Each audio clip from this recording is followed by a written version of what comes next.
జొన్న పిండితోటి upma healthy and tasty. జొన్న పిండితోటి ఉప్మా 2 గ్లాసుల జొన్న పిండి అయితే 1 గ్లాసు శనగపిండి, 3 గ్లాసుల పిండికి 3 గ్లాసుల వాటర్. దీన్ని ఆయిల్ వేయకుండా వేయించాలి.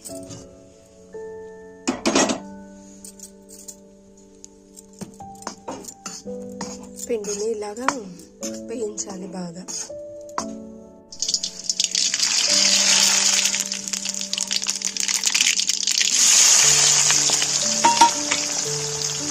ఆయిల్ వేడెక్కిన తర్వాత ఆవాలు జీలకర్ర వేసుకొని ఉల్లిపాయలు పచ్చిమిర్చి వేయాలి, కొంచెం పల్లీలు.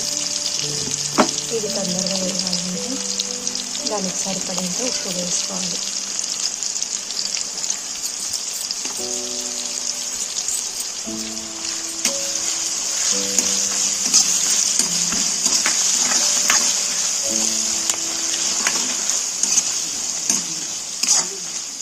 ఇది కొంచెం వేగిన తర్వాత పసుపు, కొంచెం కారం,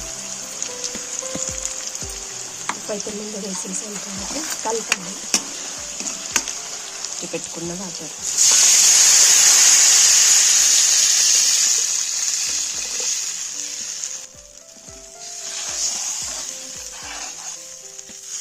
ఈ నీళ్ళు వేడిగా అయిన తర్వాత ఈ పిండి కొంచెం కొంచెం ఇలా వేసుకుంటూ కలపాలన్నమాట. ఇలా సిమ్లో పెట్టేసి ఇలా కలపాలి.